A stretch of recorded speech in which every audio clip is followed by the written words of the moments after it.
YouTube has become a staple of modern society. Over the years, it's risen to be one of the biggest search engines in the world. With that have come an abundance of creators that make content on the platform. As the site grew larger, there have been tons of trends and popular moments. The many aspects of being a YouTuber has made it one of the most desirable careers of modern times. And as the years go by, we've seen many creators come and go. From gaming to makeup, all the way to tech, there's a plethora of creators for almost anything. The platform has changed, however, and with it so has the culture. Personalities aren't as vibrant and unique. They've become dull and repetitive. Nonetheless, it's still a very sought-after career, and it's become incredibly oversaturated. With so many coming into the space now, there has to be a reason why. So we're going to find out what makes being a content creator so great.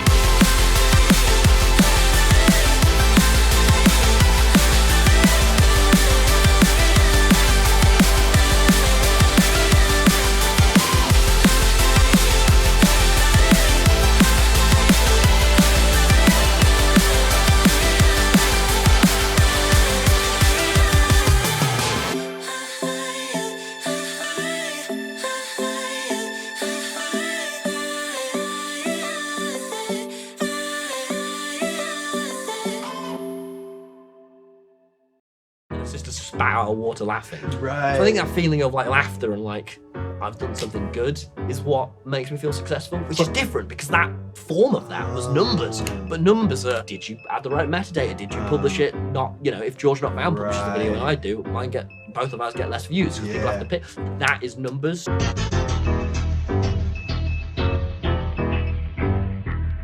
YouTube is an interesting form of art, the platform being a blank canvas for anybody to creatively paint on. There's a variety of videos you can create, and with that have come many iconic creators that we all know and love. Markiplier, PewDiePie, coryxkenshin, and many others, each having their own unique personalities and X factors that make them well liked in the first place. At the start, there wasn't a lot of skill required to make it in this space, but I'd argue that's what made some of these creators so great. There wasn't a need for high quality editing and precise scripting. Creators were able to captivate you on their personalities alone. While I do like high quality content, I can't help but appreciate sheer passion to the craft. As editing became more common, you got to see even more creativity from creators. This has led to various iconic video series such as cinnamontoastken's Meme Couch, Markiplier's 3 Scary Games, iDubbbz's Content Cop, and more. This didn't come with a cost, however, as many creators express the immense work they have to put in to make these videos in a consistent manner. I'm gonna tell you there's a couple reasons.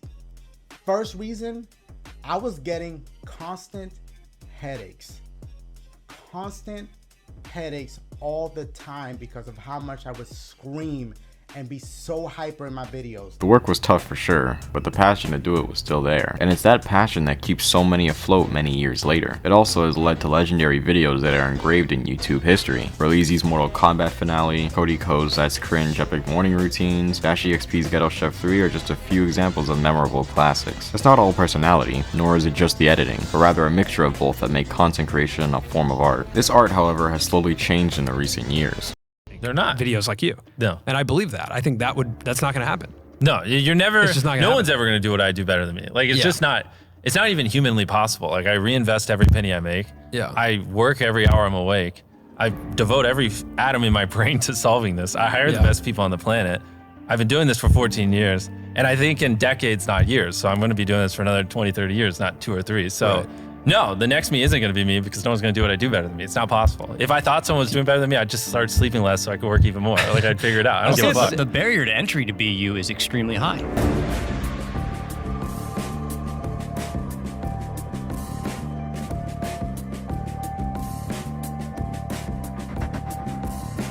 As YouTube has shifted into rewarding quality content, the creativity the platform once held diminished. One specific creator had a style that was easily replicable, which opened the door for every money-hungry clout chaser to run through. That man being mrbeast. This brought us to a point where everybody is making content just like him. Brent Rivera, Airrack, Tyler Oliveira, Stokes Twins, Jordan Matter, Ben Aisler, Preston, Unspeakable, Alex Rivera, Simplistic, DL, FaZe Rug, Stay Wild, Rebecca Zamolo. You get the idea. Now, I do think it's unfair to blame mrbeast for this because it's not not like he wanted to be copied. MrBeast's style of videos are built to maximize engagement, more specifically to a younger audience. Things like bright thumbnails, effects, and subtitles are all used to keep the viewer entertained enough to watch the video in its entirety and to click on the next one available. If you have the money to dish out, you could easily hire experts in editing and thumbnail design to handle those aspects for you, which in return makes it easier for you to make videos that will pay way more than what you spend. MrBeast may be passionate about what he does, but his clones aren't. They don't even come close to him in terms of statistics, but it's good enough to fill their pockets well, so why should they care? Now, am I saying wanting money is wrong? No. But when you're in a field that is geared towards creativity, it's completely understandable to not expect anything less. MrBeast is passionate about making the best videos possible. His clones are passionate about making the most money they can. That's why MrBeast far exceeds his clones. He put in the work to learn YouTube itself. He doesn't have any materialistic desires or a hunger for clout, but rather sheer dedication to be the best YouTuber ever. And that's something his clones could never copy. It's just really fun to share like a very specific passion with others and just hear about their unique journey and how sort of like struggles have manifested throughout their lives or like through their career. As I mentioned earlier, high quality editing became more common as YouTube started to become a massive entity. Their new focus on watch time and engagement meant that just recording yourself doing whatever may not be entertaining, for the most part. Fuck yeah, I share my husband with my boyfriend. The new shift caused many to replicate MrBeast's content style, which is built to maximize retention. There are some that don't fit into that mold, but rather add parts of his style to their own creative process. People like tommyinnit, AFMAL, and SunnyB2 are examples of creators who all use tactics for MrBeast to maximize retention. What once was a style unique to MrBeast alone has become the norm for any creator looking to grow their channel. Newer channels have less videos than older channels, but are achieving similar statistics at an even faster rate. You're no longer rewarded from quantity, but rather quality. This has its pros and cons. I like that there's a push for more quality content on the platform. Creators can be taken more seriously and it weeds out anyone looking for an easy check. But at the same time, it's a bit harder to tell the difference between a lot of creators these days. Sure, their personalities aren't the same, but like I said before, the art is a mixture of passion and quality. Too much of one or the other can lead to some less than stellar content. Long term, this seems like a good move for YouTube, and it's already shown the benefits, although I do wonder if the downsides will become a significant issue. Opportunity to do something else. Like, imagine suddenly YouTube exploded. What I'm left with is everything I've learned since that moment. And I still have that. And I am confident enough in myself because of how much I've pushed myself through that I would be able to face anything and I would find something else creatively to do or something completely different that I would be passionate about.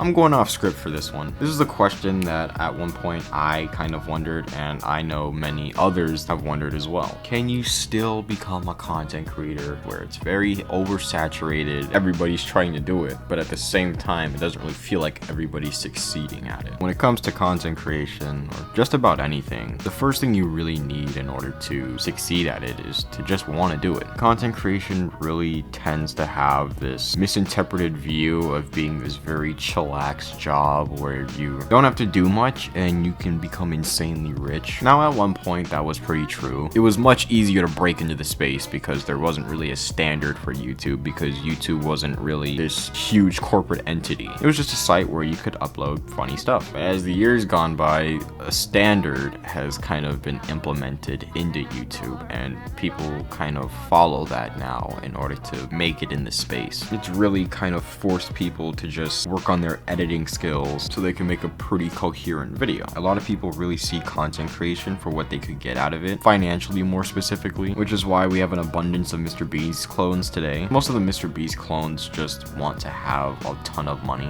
The MrBeast clones don't mind putting up with the work that they have to do because they get paid so well. But I think you individually, if you want to make it in this space, you have to want to improve at content creation. If you want to be a content creator because you can buy a nice house or you can buy a nice car, you can buy the most expensive clothes, and you're probably not going to be a content creator. You're doing it for the wrong reasons. But if you just want to make really, really good videos because you enjoy the process, you'll easily be a great content creator. If you love to do something, you'll just naturally get better each and every time. There's a certain standard to be upheld when it comes to making content. For a lot of newer content creators, they probably won't see a lot of traction until possibly months and years after they created their channel. But that's kind of the trade-off. You put in a lot without getting much thanks at first, but after a while you start to really receive the benefits of it. A lot of people think that it's just a very chillax job and you don't have to do much, but there's a ton of work that goes into content creation. It could take days, weeks, and for some even months. It's an incredibly taxing career that